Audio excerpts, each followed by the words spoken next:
First off, congrats. It's been a month, but congrats on your CSA. I Okay. know this year's ceremony was a little different than we all had planned, but how'd you celebrate quarantine style? It's funny because we watched it, myself and my wife, and I have a 2-year-old daughter, and we watched it. My wife was really excited, and I was like, wow, I was really surprised. And then as soon as it was all over, a lot of phone calls and stuff, then I was like, well, what do you want for dinner? And then we just cooked dinner. So it was very quarantine-esque. But at the same time, it was, as much as I would love to have been there, and I have so many friends who would have been there that night who were also nominated. It was kind of cool just being home with my wife. My daughter wouldn't have been there, so I got to celebrate with her. My 2-year-old couldn't have come to the ceremony, so it was nice in its own way, and it means a lot to me. Well, speaking of quarantine, how's everything going with you in lockdown?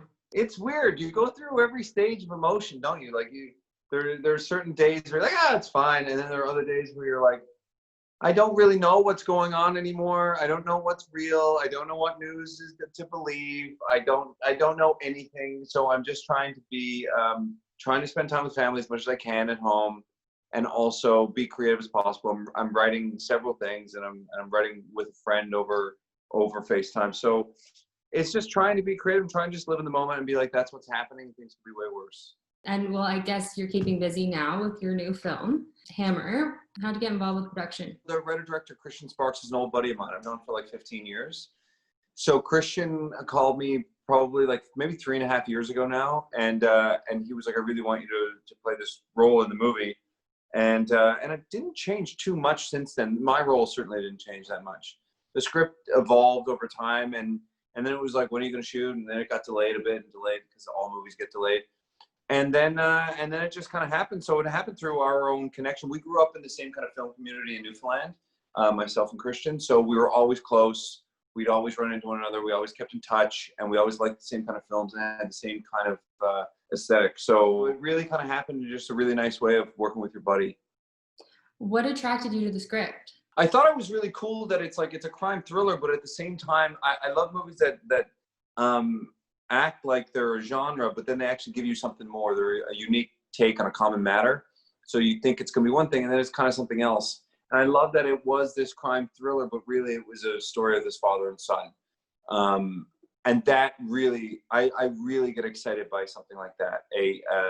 A certain kind of genre taking you to a different place. And for me, the character I always thought he's a criminal. I played so many different kinds of psychopaths in my career, and I just thought it was like, I like this guy being more kind of like, he should be in university or something. Like, this guy should be doing good. He's smart, he's well spoken. Why did he go down this path?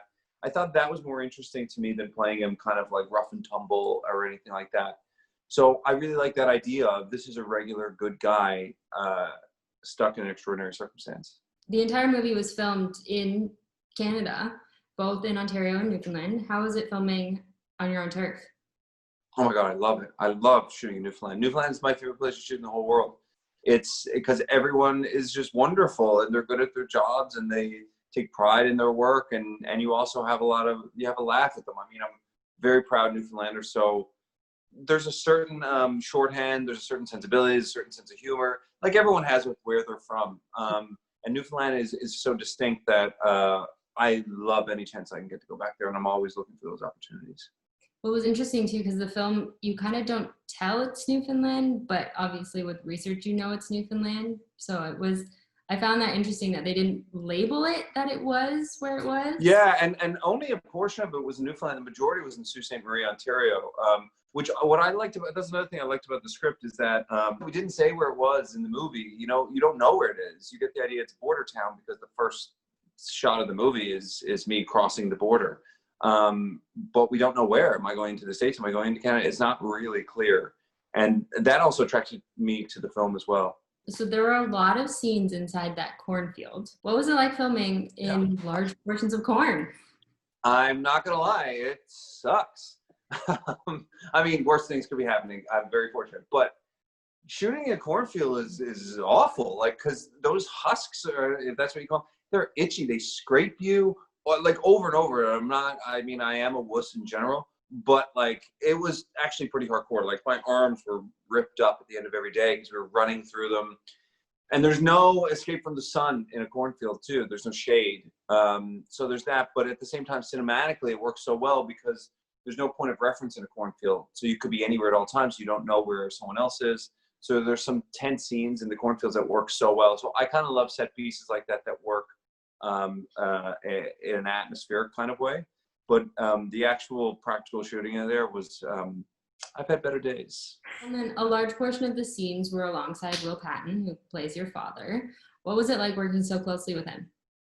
Oh my God, he's such a hero of mine. I've loved Will Patton since, I think, probably since No Way Out, that movie in the 80s with Kevin Costner. He's incredible. He's very funny because he's very dedicated and he's very committed, but at the same time, he can break and laugh just like that. Like he's kind of your ideal scene partner. Really, what I look for in someone I'm working with, and if I ever have a choice of someone I'm working with, is someone who I can have a good time with, I can enjoy my work with, because these are days of our lives and no one wants to talk to a jerk. Yeah. And Will is the exact opposite of that. And he's also very intuitive and also very thoughtful. So we could really talk about deep things and in-depth conversations. But aside from all that too, you want to work with someone who you know is going to make the scene better. Because I want to work with someone who's going to challenge me and someone who's going to give me stuff just like I can give them. And Will does that big time. I mean, there's a reason why he's so respected and he deserves every bit of it. He's a real treat to work with.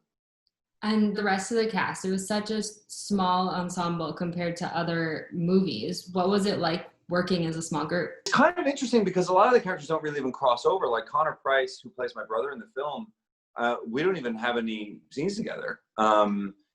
Yeah, it's kind of weird when you think of it, you're like, oh, we don't even share the screen together. And he's fantastic. But so you leave it up to the writer director a little bit because we don't have a chance to impinge our notion of that relationship because we don't share the screen with them. So I think Christian did a really good job of delineating each relationship and each character in their own way.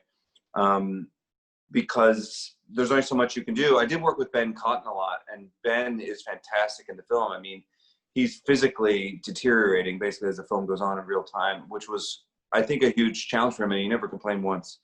So it was great because he and I had a background of having a friendship in the film, and then we kind of at odds with one another, and we had several phone calls in the film, which we actually would phone the other one during the scene. So we performed the scenes like from the hotel room if you weren't shooting that day. I remember doing his side of the conversation where I was in the hotel room and he was just like, hey man, what's up? So I just want to make sure you're there. And I'm like, yeah, I'm here. And he's like, okay, cool. They're about to say action. I'm like, okay, great.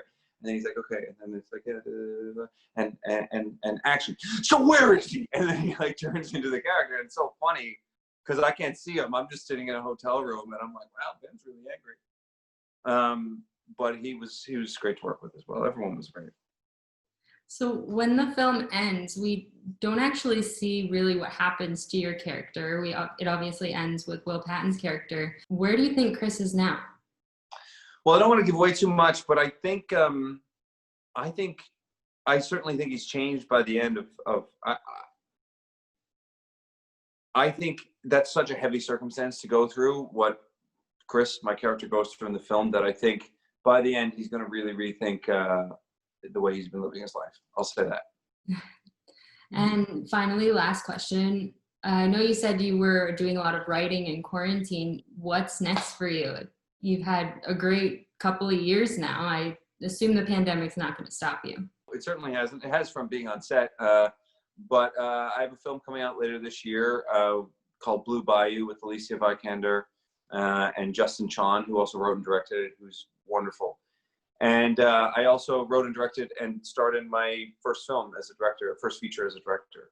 It's called The Righteous. And that should be, I mean, we're almost done post-production now, which has, been a challenge with COVID. So we've been doing it remotely, but we're very close to finishing. I'm very happy with it. It's kind of like a gothic psychological horror that's very different. And I think people are going to love it or hate it. I'm looking forward to that. That sounds definitely complete opposite of Hammer, but you seem to be someone that can adapt to almost any role, as we've seen in the past. So it'll be definitely interesting to see. So. Oh, thanks so much. I appreciate it. Thank you so much. Enjoy lockdown and your cat and quarantine.